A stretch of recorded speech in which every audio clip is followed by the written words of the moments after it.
Hello guys.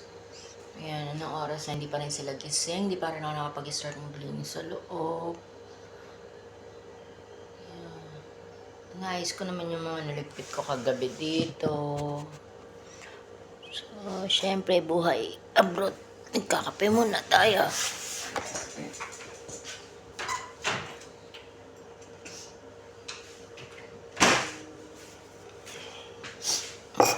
Actually, tinimpla ko na siya. Akala ko kasi may gising. Tinago ko muna. Mas gusto ko kasi magtrabaho bago magkape.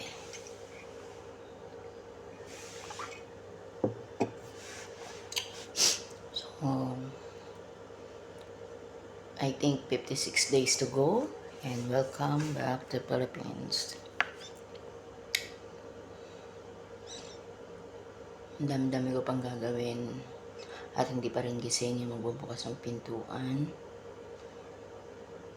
Tapos ang sakit-sakit pa ng tiyan ko ngayon.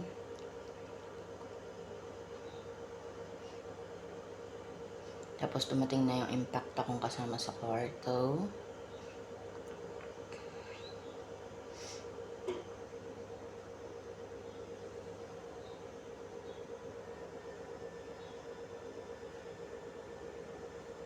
Natulala na naman ako. Ay, problema ko, wala ng pagkain yung pusa pala. Pusa. Walang pagkain yung pusa. My God, anong gagawin ko? Sabi nila, hindi ka raw legit na nag-abroad. Or hindi ka legit naging kadama kung wala kang mga pasok. So, pakita ko sa inyo yung mga pasok ko ng plancha. Ayan. Paso sa plancha yan. Ayan. Ito. Ayan. Ayan pa. Saan yung... Meron akong alam kung mahaba eh. Ay, wala na. Ito pala. Ayan. Ayan, meron pa yan. Ito yung pinaka-latest.